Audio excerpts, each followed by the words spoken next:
This video is inspired by a video by Frankly Gaming, and there won't be major spoilers in this video. I don't know what else to do with the channel, so this will be my final goodbye and my final video, as far as I know. Unless Half-Life 3 comes out, there won't be any new videos on this channel. So enjoy this one.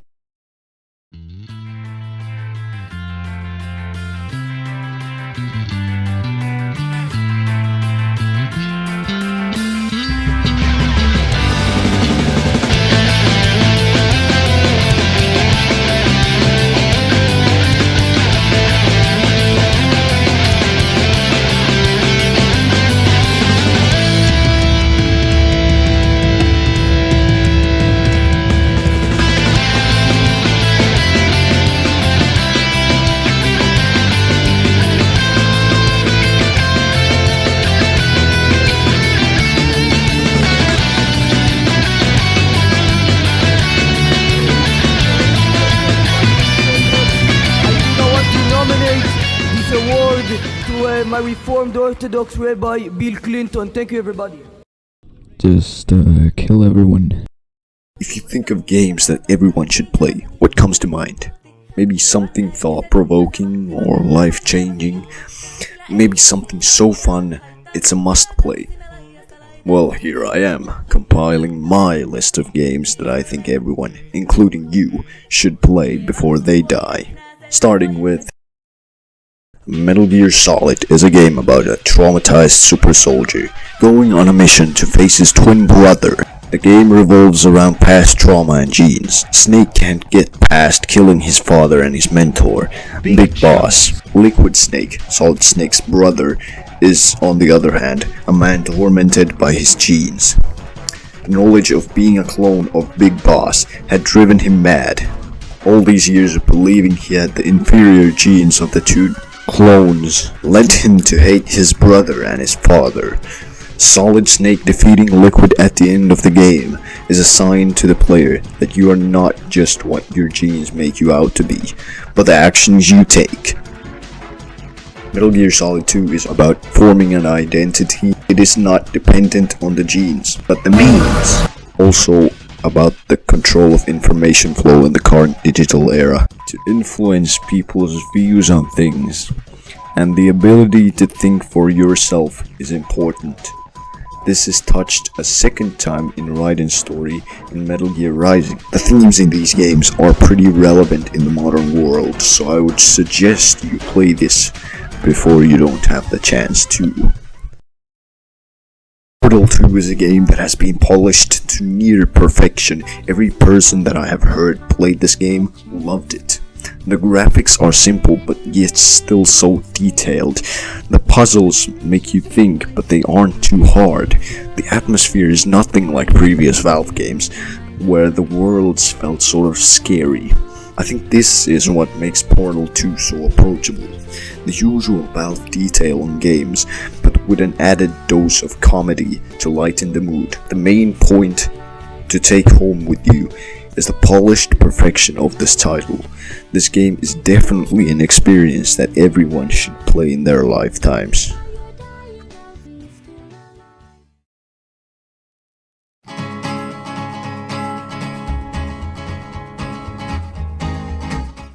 When CD Projekt Red revealed Cyberpunk, they promised a game where you could do anything and be anyone. Well, as it turns out, that wasn't the case, but there was a game that did mostly satisfy this claim. Turns out that game is Fallout New Vegas, developed by Obsidian and published by Bethesda. In New Vegas, you can literally go around killing the leaders of different factions, with the consequence of not being able to do the specific questline. The different characters in the game, such as Mr. House, Caesar, and Yes Man, just to name a few, are all amazingly written. The world is full of wacky characters and strange places to explore. Fallout New Vegas has so much care and detail put into the world that it lures in curious gamers. Play this game to see the amazing world and the care they put into that world by Obsidian, who had only 18 months to make the game. It's really a shame that Obsidian never got to develop a Fallout game after this, because it would have no doubt been amazing.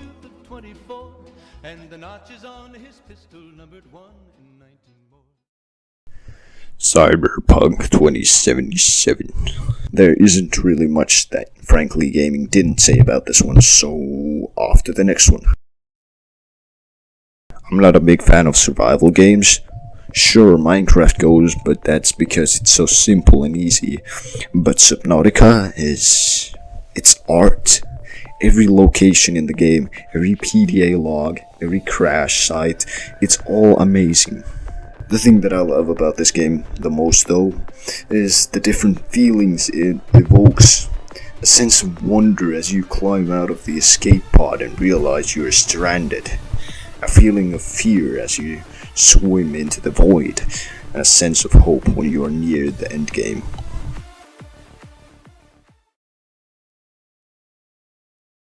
This game is a tragic case. It was released in 2012, at the time when modern shooters like Call of Duty Modern Warfare were popular. This is when Spec Ops: The Line was born. Spec Ops: The Line was a cover shooter of the likes of Gears of War, and the story followed your typical Call of Duty plot. At first, that is. As you continue deeper, you find it's clear to you have entered a hell of your own doing. It's an adaptation of the book Heart of Darkness and the movie Apocalypse Now. I won't spoil the game here, you will just have to play it for yourself. The worst sin 2K committed was forcing the devs to work on a multiplayer which took away resources from the campaign and conflicted with the message of the game. By no means is Spec Ops a realistic game.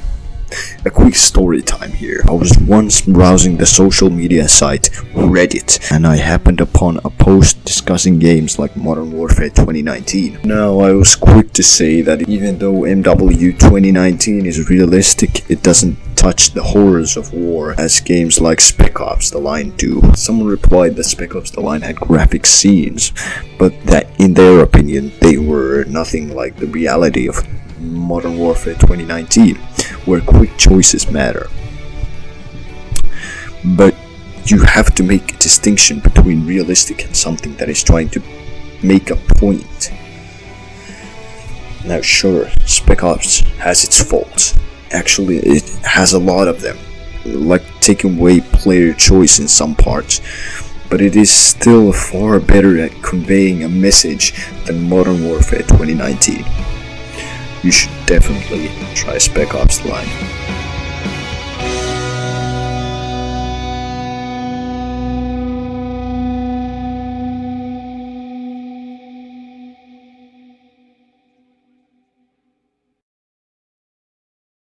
Honorable mentions. Everything that's wonderful is what I feel when we're together. Brighter than a lucky penny when you're near. The rain goes, disappears, dear, and I feel so fine just to know that you are mine. And that's all she wrote. Thanks for watching. Here at the end of the video, thanks for Dead Vector, or Afterlife games, as they're known as these days. I just realized now how many flaws my video had. Hope they're at least watching. Thanks for